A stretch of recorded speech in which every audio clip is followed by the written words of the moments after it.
inciter déjà au sein de notre consortium à une réflexion éthique entre scientifiques. Ça me paraît déjà être une chose. Une autre, c'est un laboratoire d'anticipation sur ce qui va éventuellement se passer dans les 10 prochaines années.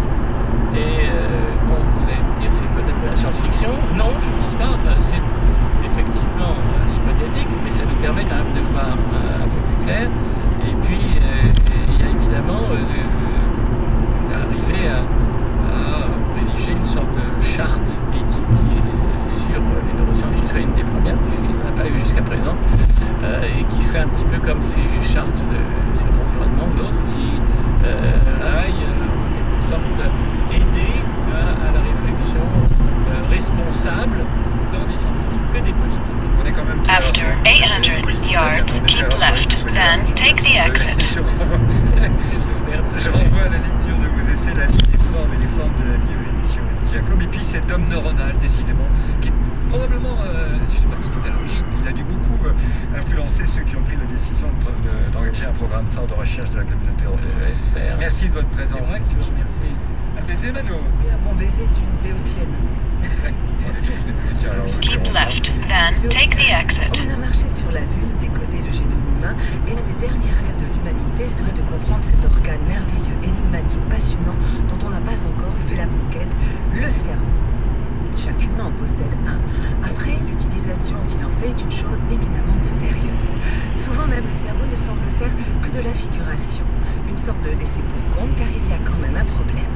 L'intelligence n'est pas nécessairement garantie à la livraison de l'organe.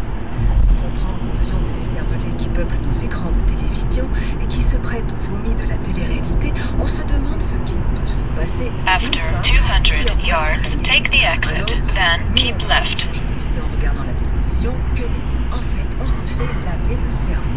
Mais Take the exit, then keep left.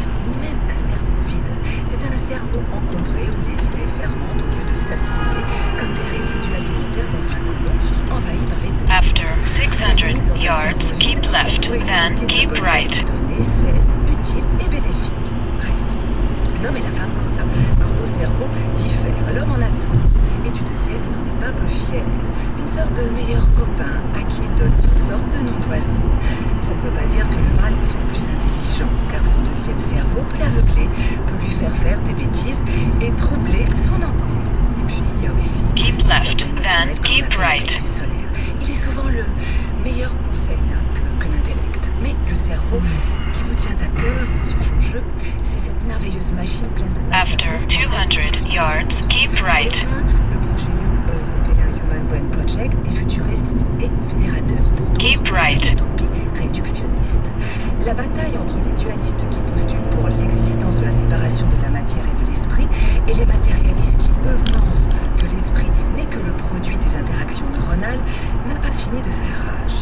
Le danger ne serait-il pas de mécaniser l'homme? Et comme le dit le psychiatre Patrick Juigné, l'homme-machine est un homme chosifié, privé de sa spécificité humaine.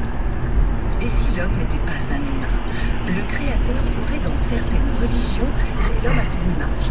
Mais il y a une distinction entre homme et humain. Et si nous étions l'homme qui étudions dans l'humain? On est humanoïde, on est en train d'approcher techniquement ce qu'est l'humain. On comprend mécaniquement. Un enfant, par exemple, ne connaît rien de l'électricité, mais il sait que quand il appuie sur un bouton, il y a de la lumière. Nous n'utilisons qu'un infime pourcentage de notre cerveau et nous utilisons notre corps comme véhicule. En fait, on ne sait pas grand-chose. On ne sait pas s'il fonctionne au gasoil, au super ou au GPL.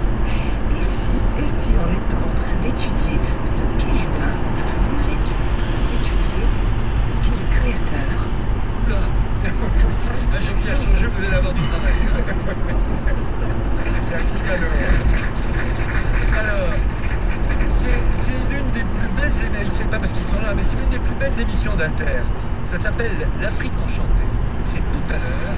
Et là, ça va être vraiment... c'est toujours la fête avec vous, Vladimir Cagnolari et Soro Solo. C'est toujours la fête, mais là, ça va être encore plus la fête. C'est une émission autour du Mali. C'est une émission autour de Mali. Alors, ce qui est toujours intéressant, c'est que nous, on a des journalistes d'actualité, évidemment. Donc, des fois, on imagine qu'on n'avait pas assez parlé du Mali pour l'intervention française. Et il y avait ce concert avec une cuillère d'artistes.